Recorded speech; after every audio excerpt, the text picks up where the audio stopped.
Fort Collins and CSU Rotary.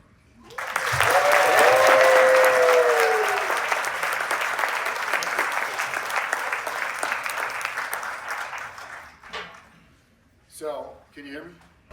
That good? We're going to go off script here for just a minute at the very beginning of this, and I'm going to ask Daniel to tell me a little bit about McDonald's. Because Big Mac. yeah, the Big Mac, and why? Yeah, well, first of all, can you hear me okay? Yeah, does this work? Yeah? Good evening. Thank you so much for having me. This is great. Yeah, this is good fun. Is this what you guys do on a Tuesday evening? Just hang out with old people? Well, not you, but me. Actually, I'm older than you. Yeah, well, that's true. Right. Just a little bit. I was born and raised in Belgium, in an Italian-Spanish household, and so food was always important. But then McDonald's? Well, actually, so when I went to college for economics, because hospitality was not a college degree, I could either choose to go and study economics or math. Well, I chose economics. And in order to pay for my extracurricular activities, I needed to find a job. And my stepfather brought me a newspaper and said, "Hey, they're opening a McDonald's in our town. You should go and apply." I said, "Okay, I'll go and apply." There were 650 applicants for 65 jobs. And I'll never forget the interview process. I walk in. It was a room like this size. There were 100 people interviewing. And they asked me a question. I think I answered okay. They asked me a second question. I think it was fine. And then the last question that they asked me is, they said, "Can we see your hands?" I said, "Okay, sure."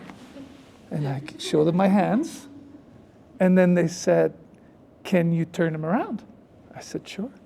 I turned them around. And Well, the bar seems pretty low at this point. And they said, "You're hired." So I guess I must have had really good hands or something like that. And so then 2 weeks later, we start the training program. And I didn't have a car, so I had a bike.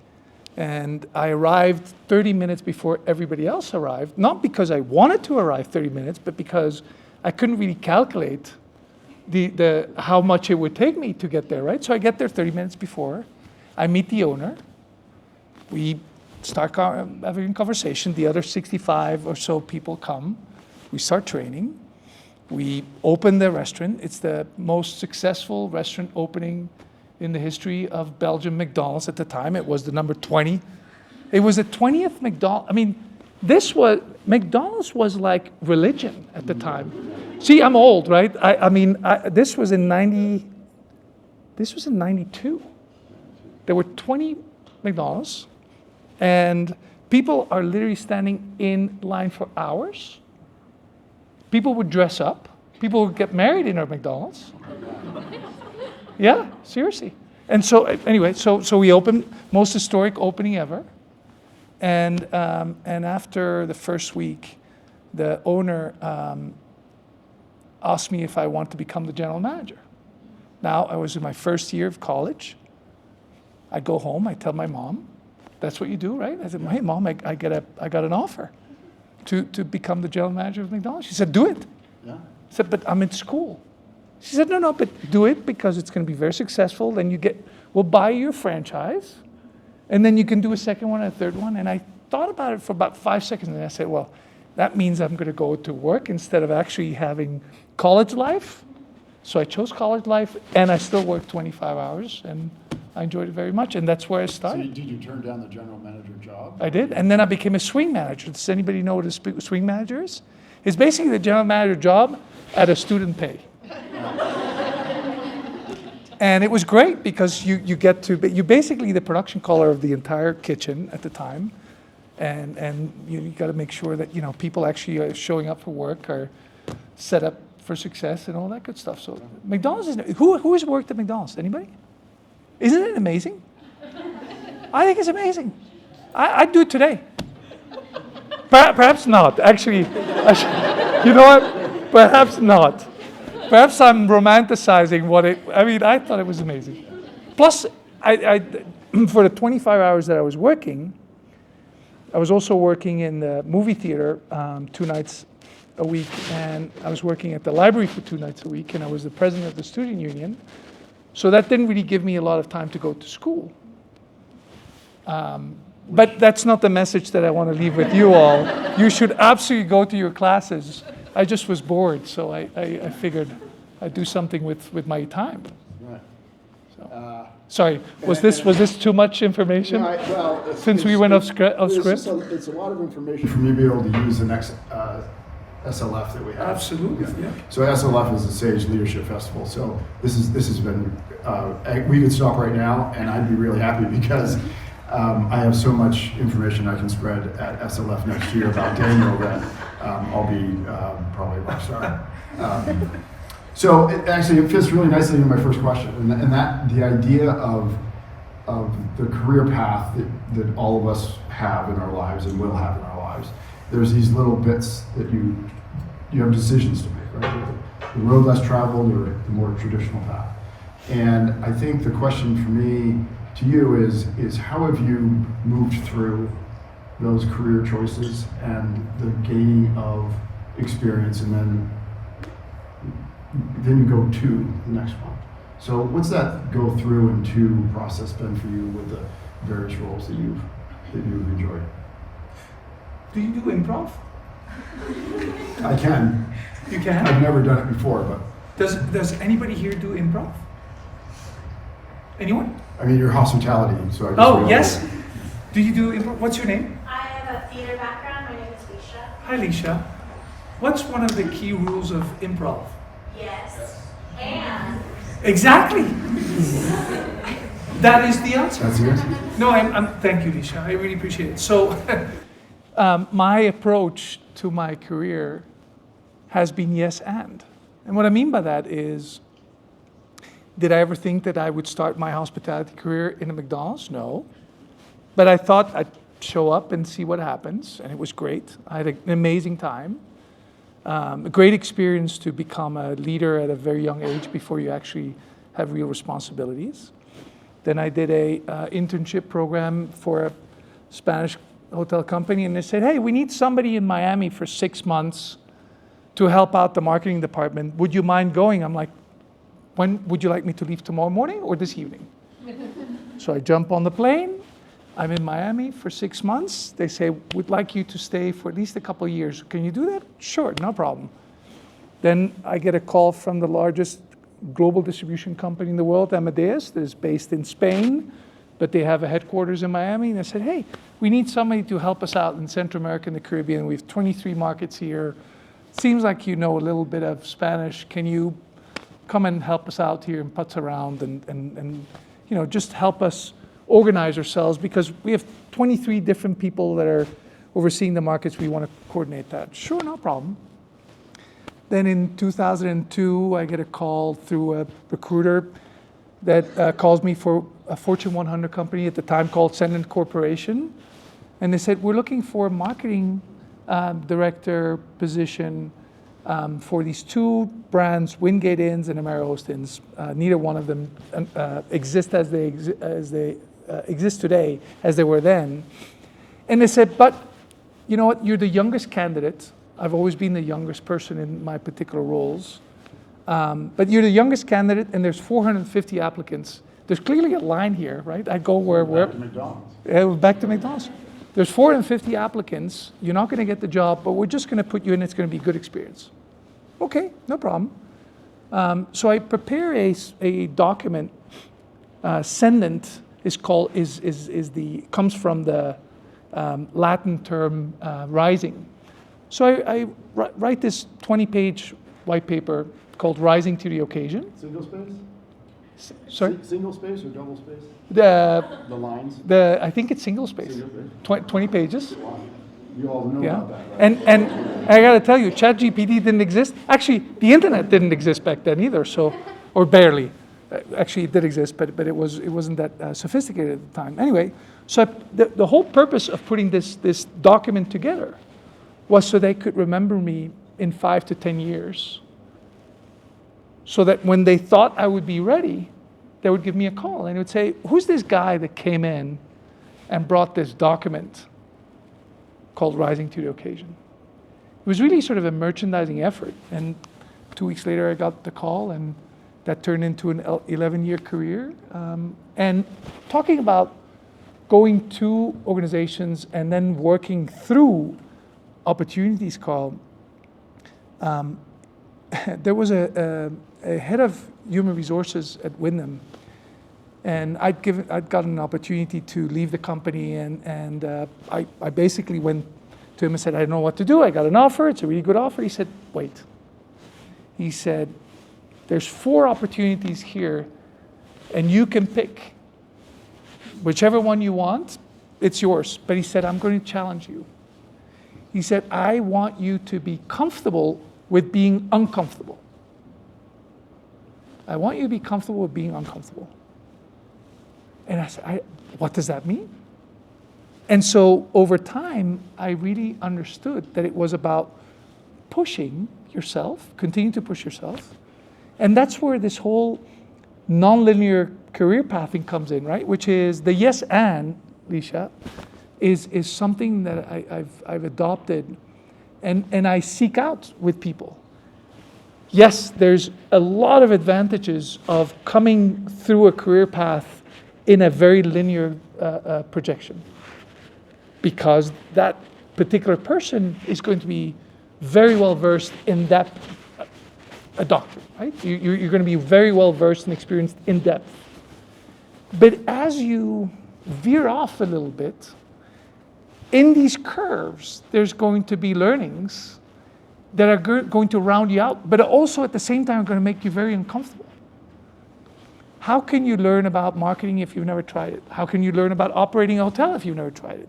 How can you learn about running a restaurant if you've never tried it? How can you learn about being on stage and being an improv comedian if you've never tried it? So allowing yourself to basically try things out, even if it makes you uncomfortable, I think is really critical. So, Yeah, and I think that I think life is that way, not just careers. So I think the idea of that yes and is really spot on. And I've had a few moments like that too. We heard in your bio, Chris talked a little bit about lifestyle brands. So a lot of experience and a lot of sort of a common thread with some of your career associated with lifestyle and lifestyle brands. And we're talking about that with Sage, as we heard in SLF. And I think the question that I'm thinking about is what's your vision for Sage, and why a lifestyle hotel? What is that? What's holding that together with where we're going with Sage? yeah, I forgot to mention that the reason why I joined Sage, I was running my own company in 2019, and I met Walter, or one of our 2 co-founders. Remarkable human being if you haven't met him. And within minutes, we just knew that there was a special spark there that would allow us to do something special together, which we're enjoying every single day, even during the toughest times. But the reason why I joined Sage is because Sage has been in existence for now 41 years and always has been purpose-driven. When I started my career, I wouldn't necessarily say that McDonald's is a purpose-led organization. When I graduated in '92, if I would have told my parents, I'm going to find and search a company that is aligned with my values and a company that's purpose-led, they would have said, "Are you out of your mind? Go and get a job." Over the 3 decades that I've been fortunate to work, I now recognize that all of you have it right, which is finding an organization that is aligned with your values, with that where there's really a innate cultural fit versus a forced fit makes a big difference. And so with Sage having the platform of being purpose-led, and our purpose is to enrich lives one experience at a time. Over the last couple of years, as you know, we built a 5-year strategic plan, and with that, we spend a lot of time thinking about what do we want to become as we continue to mature and grow. And a couple of months ago, at the Sage Leadership Festival, we introduced our new vision, which is to redefine how the world experiences hospitality. Now that's a big statement, to redefine how the world experiences hospitality. It almost sounds a little bit arrogant, because who are we to be the people that can be the pioneers to redefine? But the reality is a vision. By the way, what is the most well-known vision statement ever written? Does anybody know? It's it was written by a politician many years ago, and it had to do something with going from the earth somewhere. JFK? JFK. We will put a man on the moon by the end of the decade. What was so powerful about that vision statement? It was ambitious. It was easy to remember. It was powerful. It was ownable. It was distinctive. And it was something that really galvanized the entire world to say, wow, is this really possible? And it galvanized everybody that was working on that program to say, we're going to make that happen. And they made it happen within the decade. So for Sage, as a company that for decades has been pushing the boundaries, having many firsts, it was logical to say, let's think about how we redefine. So that then ties into lifestyle hotels. When you think about lifestyle, what is a lifestyle hotel?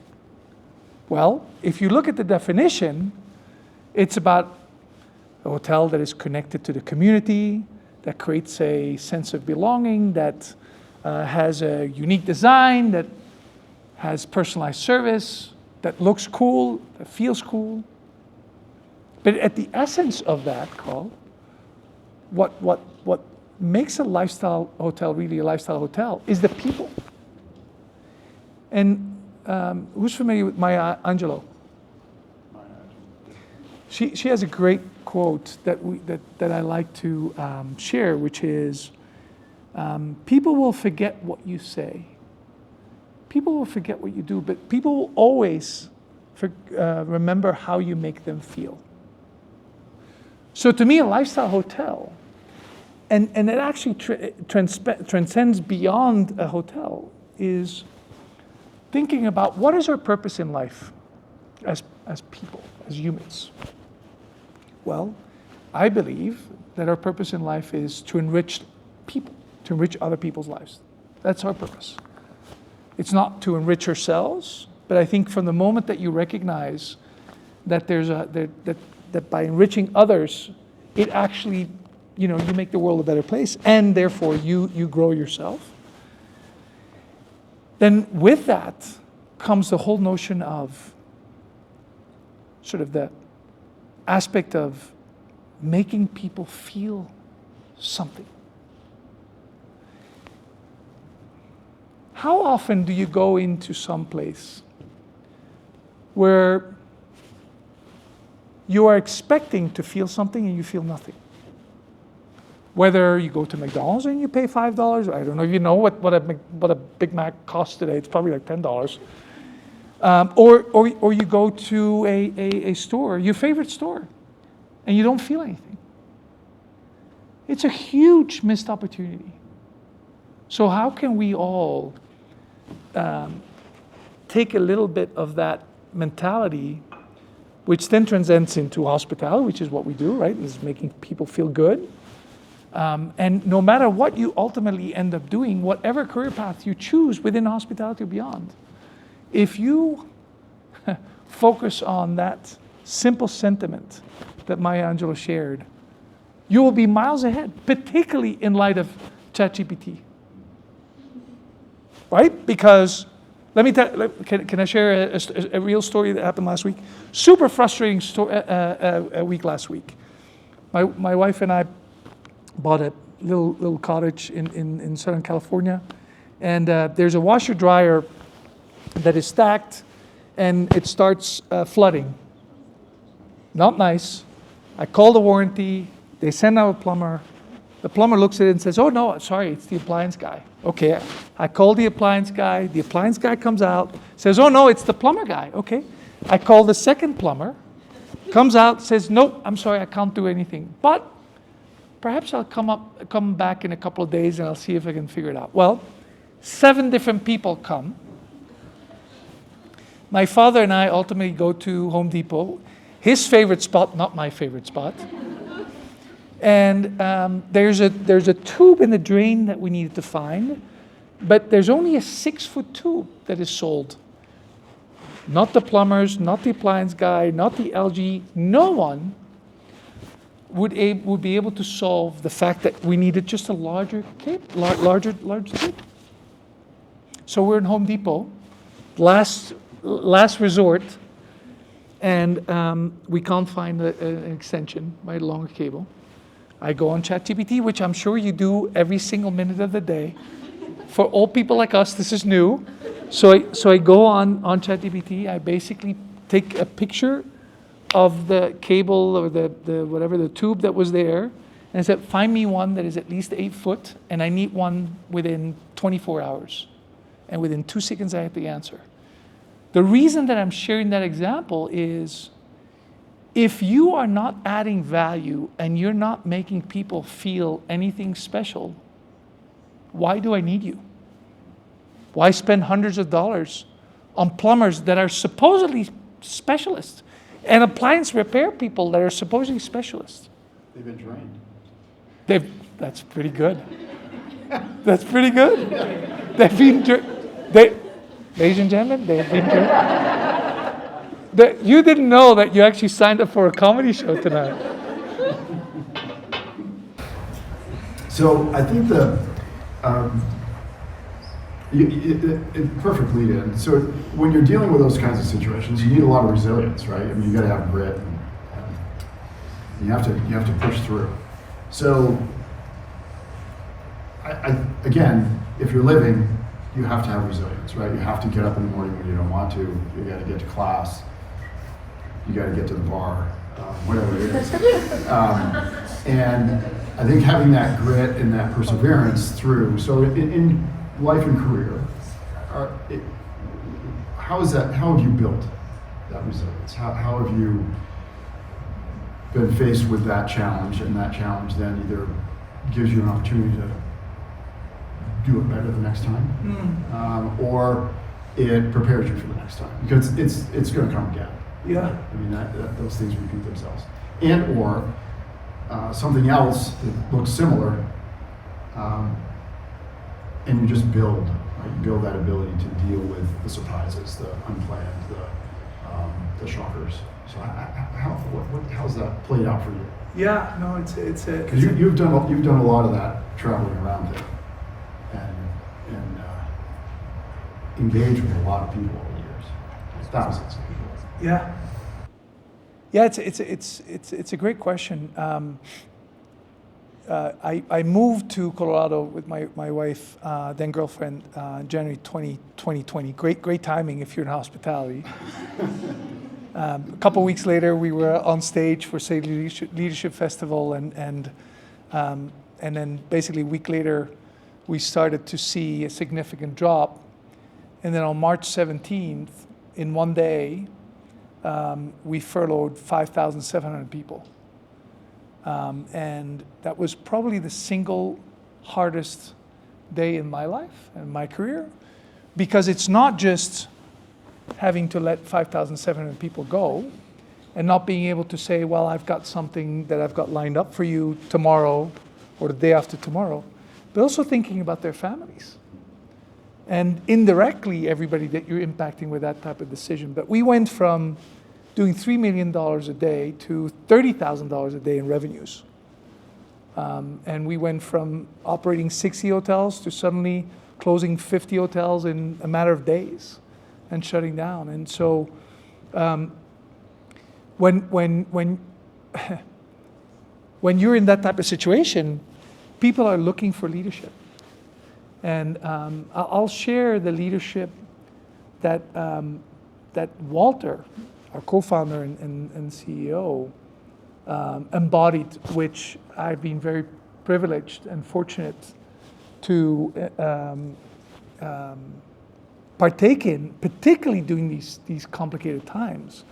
Every single day, he would be sending out a message, an inspirational message to our existing associates that were left, a couple hundred, our furloughed associates, 5,700, our owner partners, our brand partners, everyone.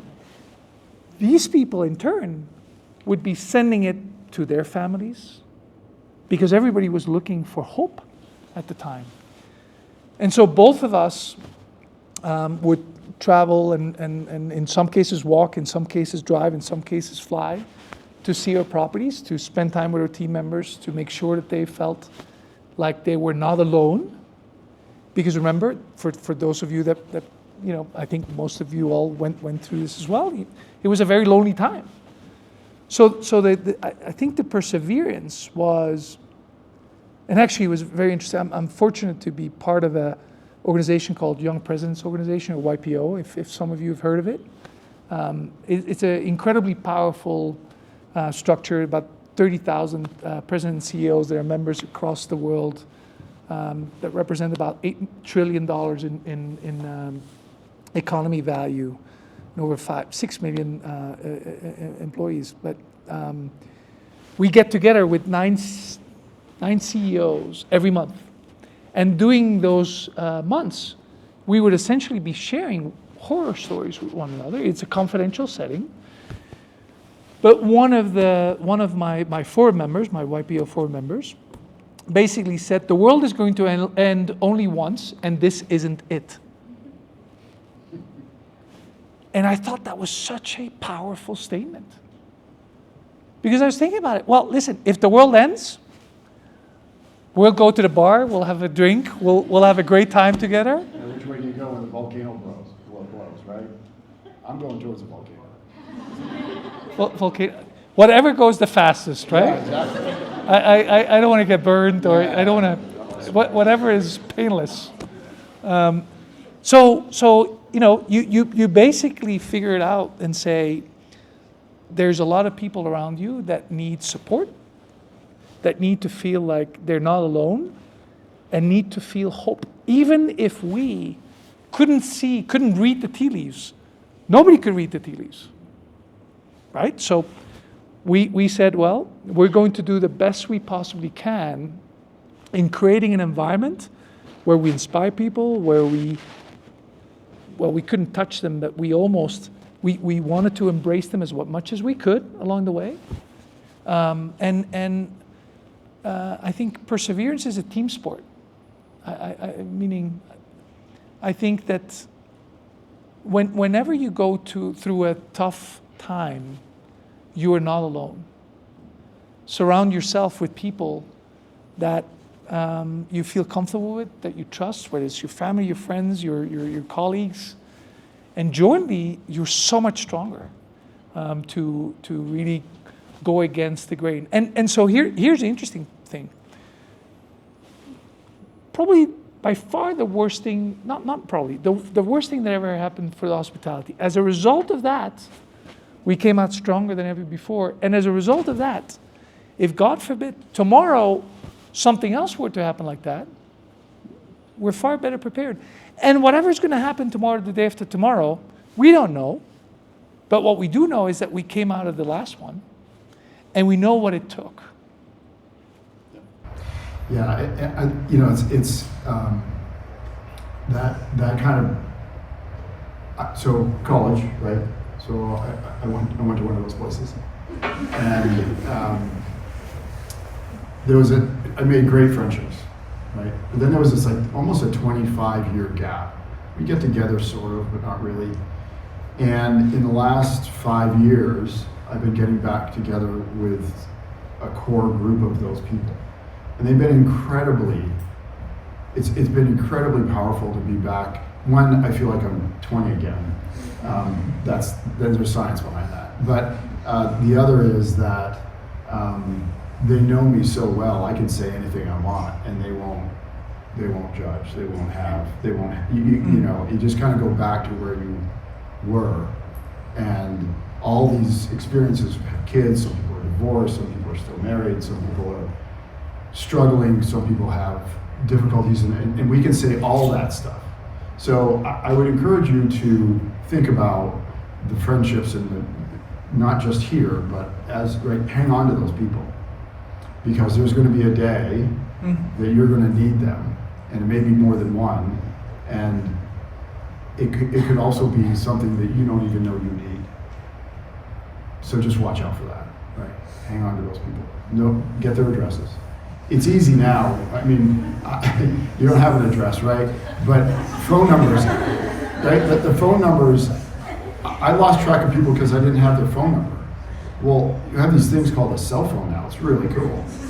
And you never lose that phone number, basically. So I think that, surround yourself with good people. Yeah. And reach back out to them. Ask them to ask for help. Let's shift gears here a little bit. Yeah. So beyond the lobby, I think one of the things that we talk a lot about, certainly the times that you come here, I've been to some events with CSU, and we talk about operations, right? ADR, and checking somebody in and checking somebody out, and RevPAR and occupancy and all this stuff that happens in a hotel. But there's a world beyond, and I think thinking about that, Daniel will be able to give you a little bit more than I can, associated with ownership. So this property is owned by Bohemian Foundation, or Bohemian Real Estate, as well as Sage and McWhinney.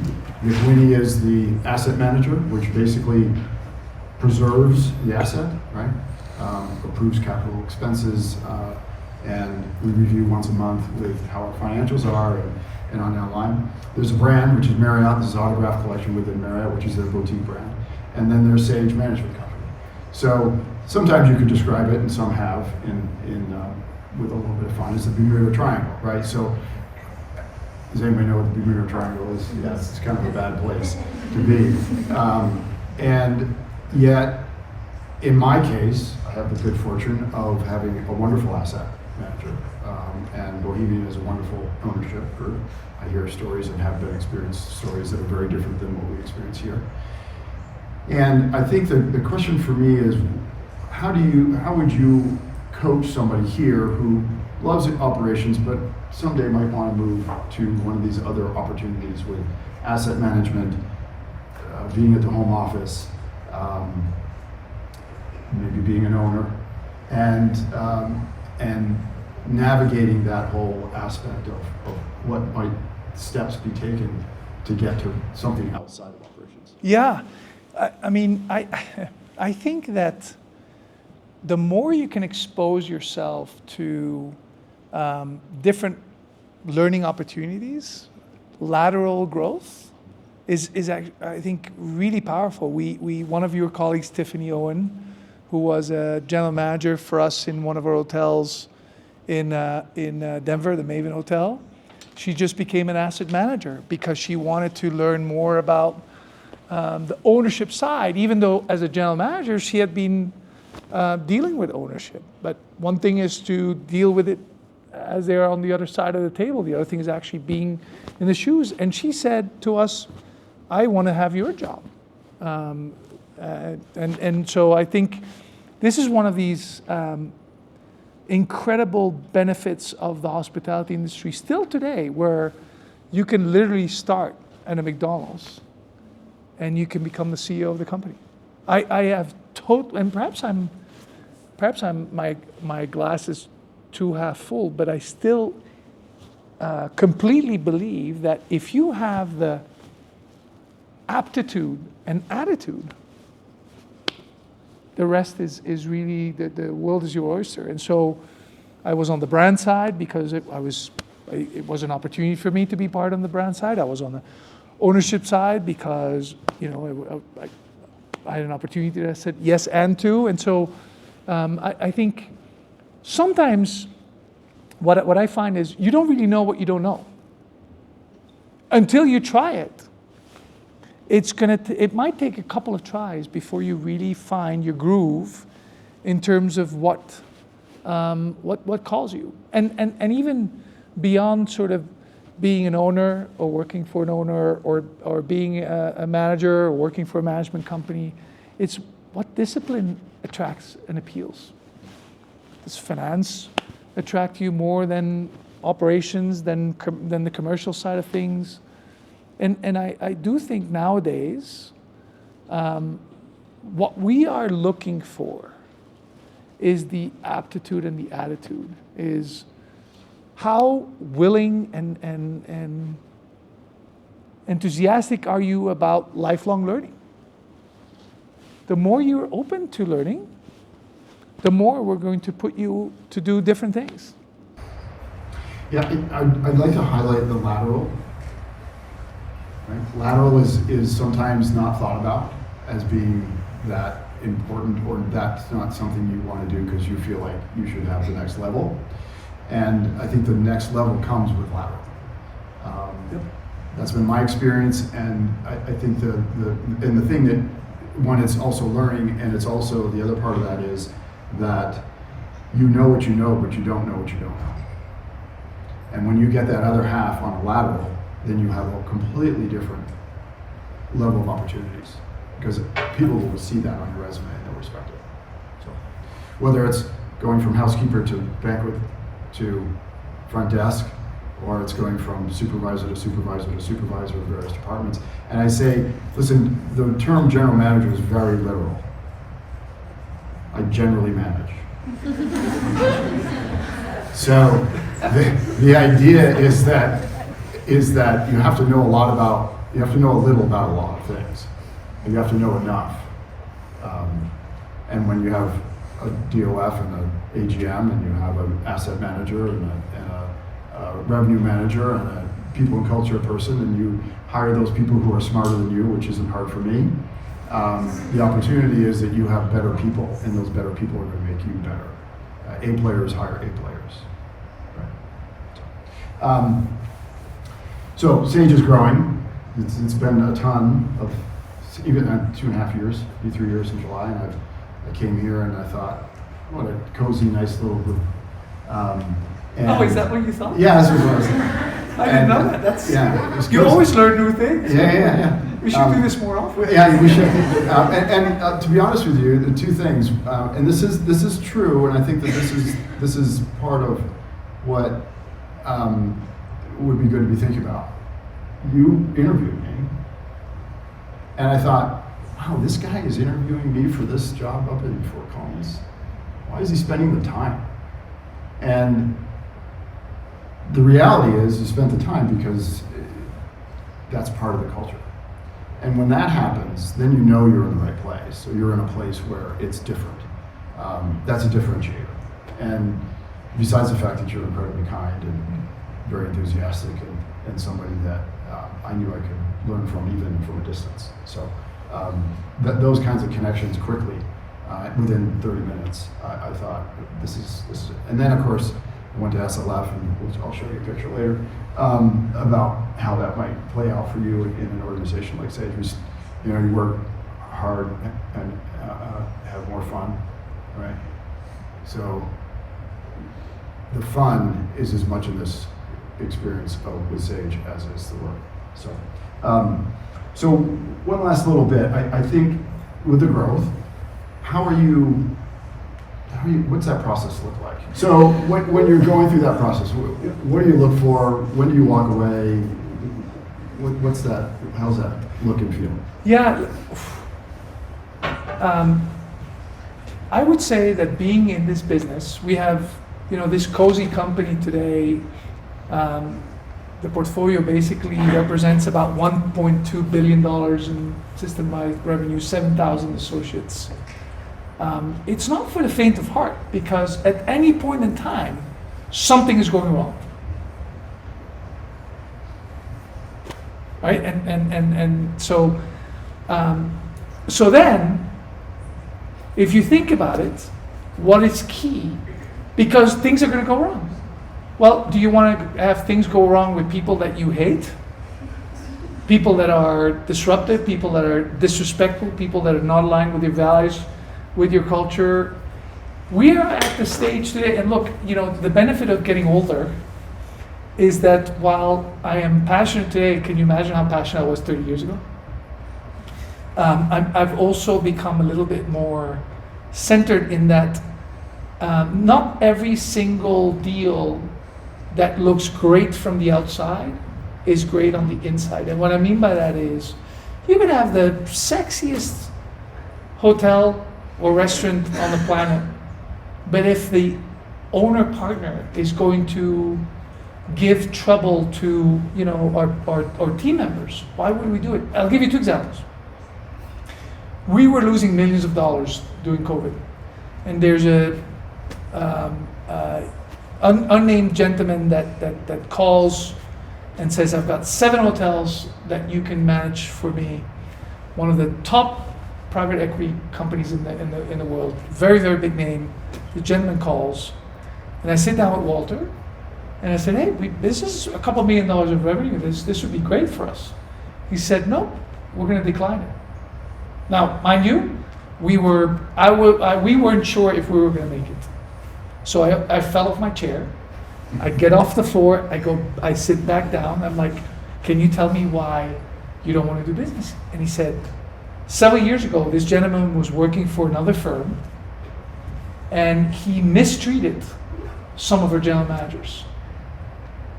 And I don't ever want to have anyone feel like they're mistreated, so we're going to decline the business.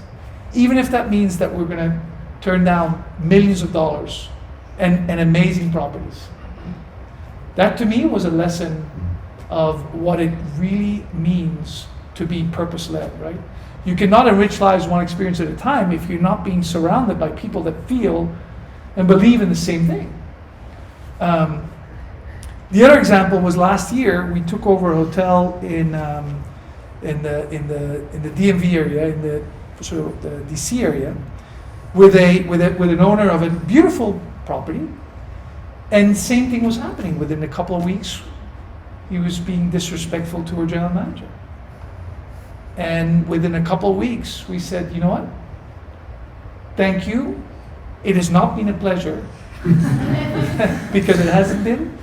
But we're going to find you another potential management company that can manage for you on your behalf, because this is not the right fit.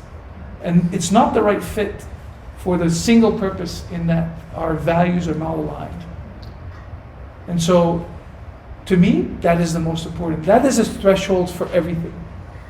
If there's not alignment in values, it doesn't really matter how beautiful or how amazing the opportunity is. And most companies, particularly public companies, I worked most of my life in public companies, you don't have that luxury. Because shareholders are looking for earnings per share. They're looking for returns. Returns are financial in nature.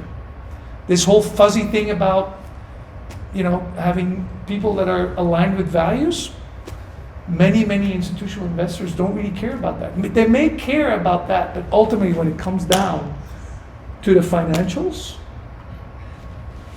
if they could have gotten 7 more hotels generating revenue, that's what they would have gotten. We don't do that. We will never sacrifice because it's not worth it. Life is too short. Okay. Is there anything I missed that you want to offer? No, I'm surprised that everybody's still here and that we've got it. I mean, it is Tuesday night. There must be great bars out there. Yeah, they're close by too. We are in Old Town. So we're just about at the time that we had anticipated. We'd love to have, this is a participation program, part of the program. So we'd love to have some questions from you. We have 2 microphones that I think are both on. And we'd ask that you ask a question. So Or sing. Or sing, yeah. Yes, and if you want to do a little, improv. Is that you dressed as Slash on the? Oh. Oh, that's pretty funny. Yeah, that's me. Do you want to share the story about it? Yes, please. Are you sharing the story? No, I just have the picture.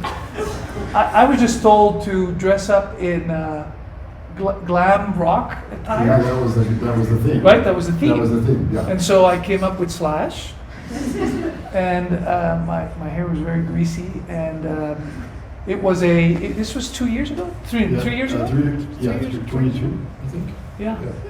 So It was good. Play harder, right? Work harder, play harder. And Daniel didn't know I was going to put that picture up, but that's part of the fun. And when you can do that with a couple levels up within the organization and feel safe, mostly. We'll talk about this later. Yeah. But that's a culture, right? That's a culture, and that makes a difference.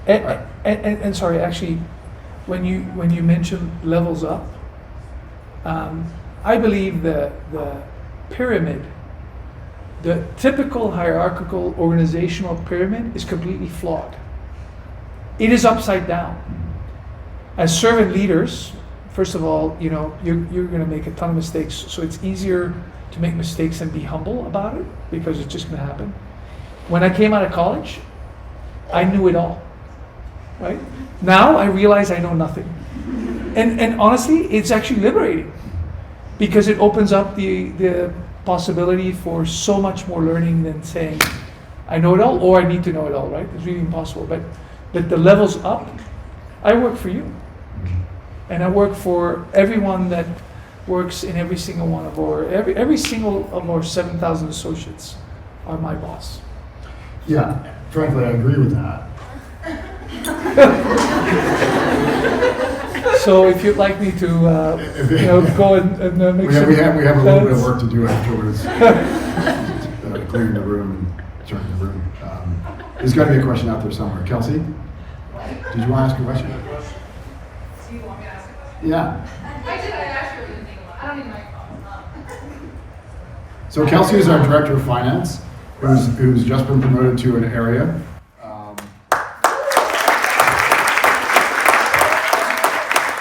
He's also a CSU grad. Started out at front desk. You can tell. I did this program, hospitality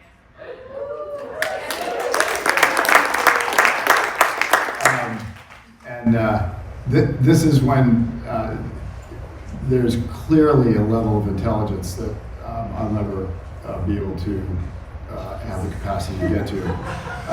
But Kelsey is really a huge benefit to our property because finance is not just reporting. Kelsey has great ideas. She has great vision as to how to get us to where we need to go, and she is not afraid to talk about it. So. That is true. I'm not afraid. No, she's not. No, so when I was in this program, I felt like the route that I would go would be like obviously in hotels. That was what I was really into. But the program really pushed white lodging. So I don't know if anyone knows white lodging, right? So it's a competitor, right, of Sage Hospitality. So how do you view competition more on the management company side to attract top talent? When I think about white lodging being based in Denver, Sage being based in Denver, how do you guys navigate competition in, I guess, your human capital? Yeah, it's interesting. We are fiercely competitive. And today the war for talent is real. The struggle is real. And so talent matters, and attracting the right talent, nurturing the right talent really is critical. At the same time, Jean-Luc, who is the CEO of White Lodging, is a dear friend of mine. I would say that this industry is remarkable in that we're all friends. And if Jean-Luc wins a deal that both of us were interested in, I'm thrilled for him. And if we win something that he was interested in, he's thrilled for us. And so It actually, in many ways, we're sort of universities for one another. Because what Jean-Luc at White Lodging does, or Tom at Davidson, or Alex at Benchmark Pyramid, they do great things. They have a great philosophy. Now, they're probably, their approach is a little bit different than ours, but they do great things. And we've attracted many people from those organizations to join us at every level. And we attract them because they are well skilled and they've learned a lot of really good things elsewhere, and then ultimately come to us. And as long as they end up with us, I'm fine. Which is really what happens. So, sorry? I used to work at White Lodging. This Oh, is did you? another example, right? Oh, there you go. Yeah, exactly. Great example. There you go. Yeah. Did that answer your question? So yes, you can be both fiercely competitive and at the same time appreciate and respect your competitors out there, because you're going to help each other in, particularly those that are at performing at the highest level. Courage. Here it is. I was just wondering, what's it like on a managerial aspect of like managing all of the people? Because I've heard about like the day-to-day life of an event planner or wedding planner or hotel manager. But what's it like managing all of those people doing their own thing? Great. And what's your name? Kaylee. Kaylee, thanks for asking the question. I think managing people is, no matter what role you have where you manage people, whether it is call as a general manager or anyone that has people that they oversee, is one of the hardest things to do, because people, we are all flawed in one way or another, right? That's a good thing, because that allows us to continue to grow and learn. People have rough days. You as a leader have rough days, right? And people leave because of certain reasons. And so there's there are constant challenges that you have to deal with. And in addition, as a leader, I think your primary role is to inspire, to motivate, and to nurture, and to ultimately enrich the lives of those people that are around you. Carl is a great example of that. He's built this team has one of the highest engagement scores, engagement you belong satisfaction survey. But that comes with a lot of tender love and care. And Carl, since you're doing this, right here, do you want to share sort of what your secret magic sauce is? No. Because that would give out the secret. I guess. So my background is what health and wellness, and my goal in life was to help people live a healthier lifestyle. And so I come from the humanitarian side of things, and business is business, and I feel like I have some capacity there. But I have tried to be very careful about the words I use, because words are really powerful. You say the wrong word in the wrong situation, it can be a mark. I think the other thing is, again, hire people who are better than you, because if you don't do that, you're going to be doing all the work. Right? I mean, it's a reality, and nobody can be good enough to do all of it, and nobody can be smart enough to do all of it. So that's why teams, right? That's why teams are teams. I think the other thing that I've tried to do over the years is listen, right? And what I would say, listening is not just to those around you, but it's also yourself. I had the good fortune of learning relaxation technique, transcendental meditation, when I was 13 years old, and it has helped me listen to myself, because if I'm not hearing what I'm doing, then I am probably offending somebody, or I need to go apologize, and I need to ask for forgiveness sometimes, because I heard what I said after I said it, right? And then I need to go back. So, listening is probably the theme. Listening to myself, listening to others, and then being able to use the right words to move us in the right direction. Yeah. I have a question. First of all, thank you for coming. My name is Ilham. I'm also junior in the program. I'm very interested in the conversations you had with your managers, your supervisors early on when you were working in the McDonald's. What qualities were they praised you for? What kind of characteristics you had in addition to having good hands and passion for the program? And the second question is, how was your leadership when you first started? And do you have the same leadership style or do you have a different one? Wow, those are very meaty questions. Good questions. Let me start with the last answering the last question. I was terrible, and I continue to learn every single day about how to show up as a better leader. And over the years, one of the great lessons that I was taught was be yourself. Now, be yourself is so easily said. But I remember when I was in my early 20s and I was a young, emerging leader, and I had first one team member to oversee, and then 2, and then 3, and then 5, and then 10. I was trying to emulate other people that I saw as good leaders. And then I also was trying to avoid characteristics of leaders that I didn't perceive were good leaders. And then I would go to the movies and say, well, Batman is like, that's a pretty powerful person that comes across with a lot of conviction and is a big hero. And so in the early years, I had no idea. Absolutely terrible. But the nice thing over time is when you fall down so often and you stand back up with your mistakes, and you are surrounded by people that actually care about you, your colleagues, your family, and they say, hey, how about if you approach it this way? Or how about if you do that?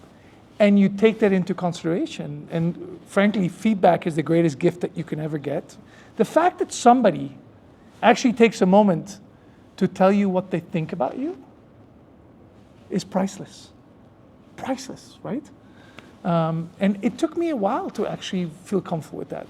So over time, I've become more comfortable in being myself.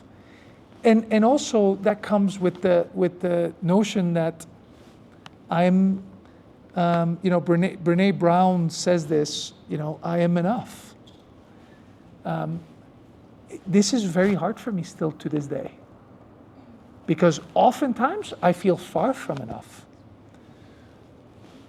But ultimately, I think over time I've recognized that, I am who I am, and as long as you continue to be open and vulnerable and humble about it, I think you will continuously grow, right? And I think that's the beauty of life. You'll never stop growing. As it relates to the early traits at McDonald's, it was all about the hands. The reality is, in the 90s, management styles was more like, you do your job, you show up. I would show up on time. I didn't really know to do anything else other than show up on time, make sure that my uniform was pressed, make sure that I would deliver and add value. I was always thinking about, what value am I adding today? And in many ways, that was before I understood the notion of being purpose-led, right? Of how am I enriching somebody's life? But I suppose that's sort of the hospitality gene in me. And so the fact that this owner asked me to become a general manager was because I think he probably saw that I had more, I had more of a desire to get things done.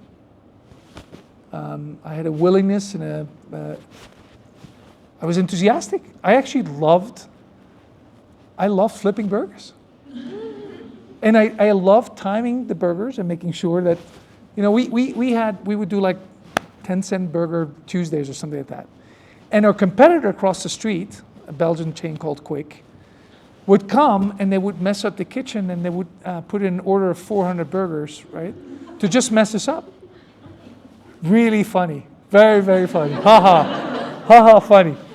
So when you're the production caller, I mean, at that time, none of that was electronic. It was all you had to figure out, well, what are you going to do?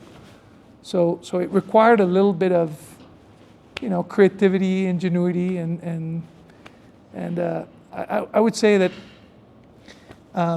intelligence is important, but not ultimately the key. And what I mean by that is, you can have a perfect score on everything,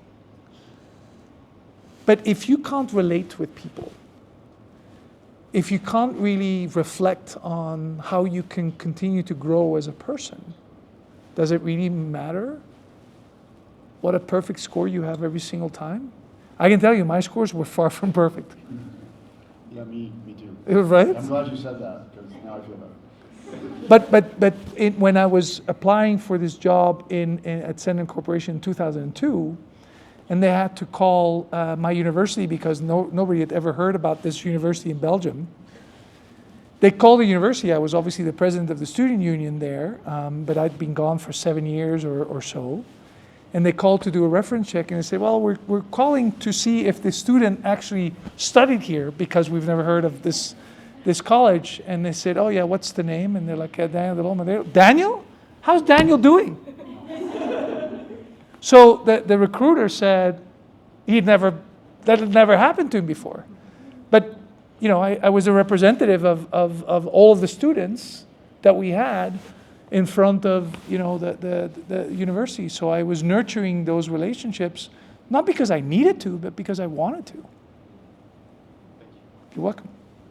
So last question. Yeah. Hi Daniel, thank you for coming also. My name is Gabriel, I'm a teacher in hospitality management. So it'll come and slow my question a little bit, so we'll see what kind of grade he gets next time.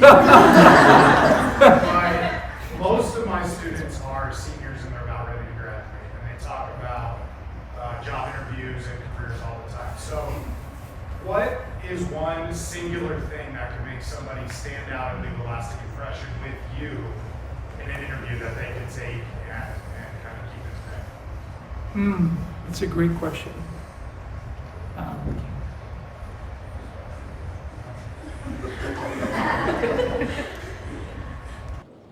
I'm thinking about. I have the great fortune to meet many people throughout, my life in my role, and when I think about people that make an impact on me, it's those that are genuinely enthusiastic. And I actually ask a question. It's a very simple, straightforward question of you have many options. The reason that you're here shows me that you have many options that are probably really excited. Why this role and not another role? And I've always thought that you should be running to something and not away from any other opportunity that you. And so anyone that actually demonstrates a level of enthusiasm, I think my little 20-page booklet, single line 20-page booklet, made a little bit of an impression, more so than I ever thought it would, because of the 450 applicants, 95% probably who had much more experience than I did. Everybody else that was hired for other positions around that time for similar positions were 5 to 10 years older. But I was the only one that did something different. So how do you stand out in a way that is authentic and genuine? Ultimately, being humble. I think also being humble and vulnerable and I think is helpful. And then another question that I ask is, if I were to call your teacher, or any of your fellow students, or in this case your parents, or anybody that knows you well, that you've worked with in your experience to date, and ask them to describe you in 3 words, what would they say? And then the follow-up question is, if I would ask the same questions, if I would ask these people a question of what would be one thing that you could continue to work on in your lifelong journey of ongoing learning, what would it be?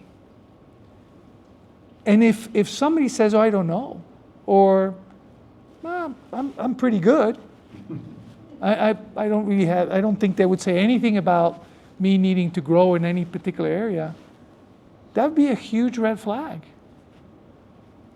And so I've had amazing conversations with people that have been super vulnerable with me, and that then allows me in turn to be equally vulnerable with them. So did that answer your question, Gabriel?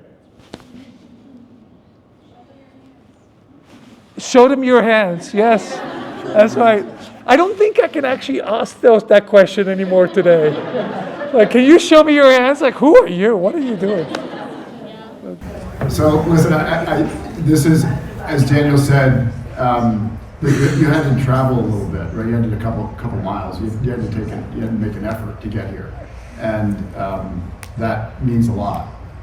And I think the other piece to this is that I described Daniel as infectiously enthusiastic, and I hope that what you walk away with is that people like Daniel are in this industry, and people who are like this are great people to work with and for, and I emphasize with. So I think the reality is that this program is really intended to give you a perspective that's outside of what you've thought about.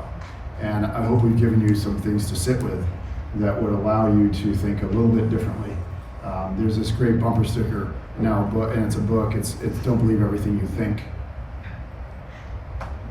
And I hope that happened tonight a little bit, and that it'll give you some perspective to think a little differently going forward. So Daniel is obviously a very busy individual, and he has taken quite a number of hours out of his day to travel here, or be here, or traveling back. He's flying out to New York tomorrow morning, and he fit us in. And when I called Daniel, I said, "This is a big ask," and he said, "How can I support you?" That's the kind of people you want to be around. So Daniel, thank you so much.